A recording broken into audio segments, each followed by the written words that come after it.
The following content has been generated with artificial intelligence under minimal human supervision. The data presented may contain errors or inaccuracies. The opinions expressed in this content do not necessarily reflect the vision, position, or values of Digi-all. We recommend verifying critical information with additional sources before making decisions based on this content.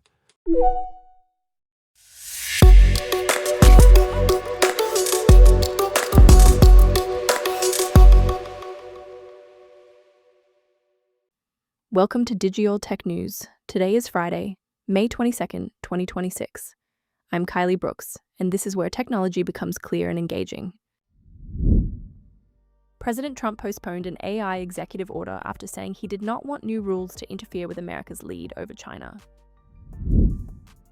Anthropic is in talks to use Microsoft's Maya 200 AI chip as its compute strategy stretches across more clouds and more hardware partners. Google's Gemini Spark moves Gemini from answering questions toward acting as a personal AI agent inside Gmail, Calendar, Docs, Slides, and outside services. Spotify and Universal Music Group struck a licensing deal to let subscribers make AI song covers and remixes from participating artists.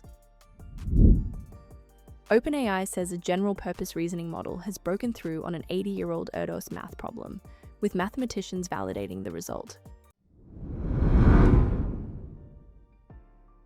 Let's start with Washington, where the tension is speed versus safety. Trump had been expected to sign the order at a White House ceremony with leading AI company chiefs, but he told reporters he objected because the United States is ahead of China, and he did not want to get in the way of that lead. The draft approach would have created a voluntary framework for AI developers to engage with the US government before releasing advanced models, and it also would have pushed federal agencies and critical networks like banks and hospitals to use those models for stronger cybersecurity. That matters because the same systems that could defend important infrastructure may also introduce new risks, especially as experts debate whether powerful models like Anthropic's Mythos could supercharge cyber attacks. The bigger question is whether AI leadership is defined only by faster deployment or by proving these systems can be released without creating avoidable security problems. Now, this is where the AI boom gets very physical. Chips, data centers, and contract commitments. Anthropic is discussing use of Microsoft's second-generation Maya 200 processor, though no deal has been signed. Microsoft unveiled the chip in January and says it will power OpenAI's GPT 5.2, while Satya Nadella has said Maya is already running in Arizona and Iowa data centers, with more than 30% better tokens per dollar than Microsoft's previous silicon. The talks follow Microsoft's $5 billion investment commitment to Anthropic and Anthropic's pledge to spend $30 billion on Azure services. But Anthropic is not putting all its compute in one basket. It has long used NVIDIA GPUs, signed a 10-year deal worth more than $100 billion with Amazon Web Services for Trainium chips, announced plans for Google TPUs, and disclosed a $1.25 billion per month compute arrangement with SpaceX through May 2029. In practical terms, this is not just shopping for cheaper chips, it is a survival strategy for a company whose Claude models and Claude Code tool are facing explosive demand. Google's Gemini Spark is important because it turns the chatbot idea into something closer to delegation. The agent is currently being tested and is set to roll out next week to Google AI Ultra subscribers, the company's $100 per month top tier. It can work across Gmail, Calendar, Docs, and Slides, meaning it could scan email for school deadlines, turn meeting notes into a polished document, or connect to services like Instacart and OpenTable for groceries and dinner reservations. Experts point to Google's advantage in what one called personal intelligence, the context sitting across a user's apps. But that advantage is also the trust test. Google says Spark needs explicit permission for high-stakes actions like spending money or sending email, and the sensible starting point is low-stakes tasks such as drafts and grocery lists.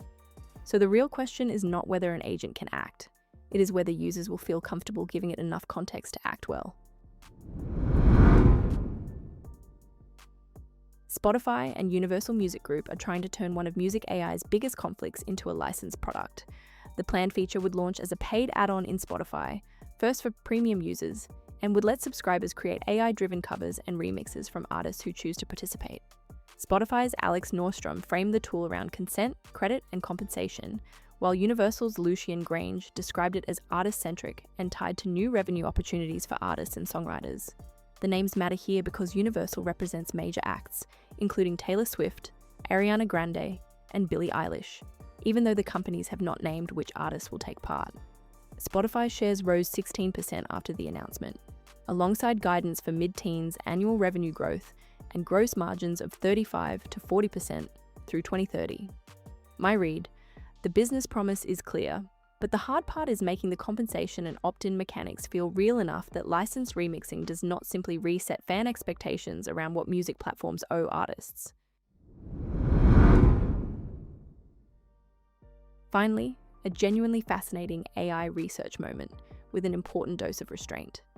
OpenAI says one of its general-purpose reasoning models found a new family of point arrangements for the planar unit distance problem, first posed by Erdős in 1946.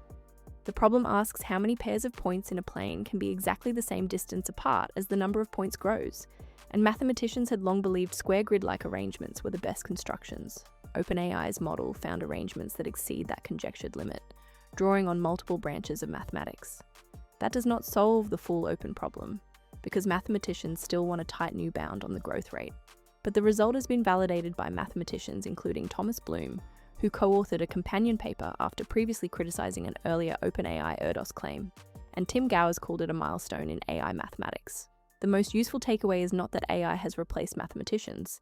Human researchers helped discuss, refine, improve, and explore the proof.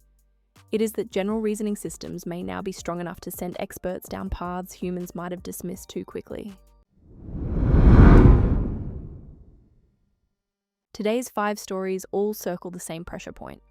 AI is moving from demos into systems people depend on, from national policy and cloud infrastructure to calendars, music rights, and mathematical discovery. The opportunity is real, but so is the need to ask who controls the rollout, who gets paid, and who is responsible when powerful tools leave the lab. Thank you for staying informed with Digi-all Tech News. We'll be back with more updates as they develop.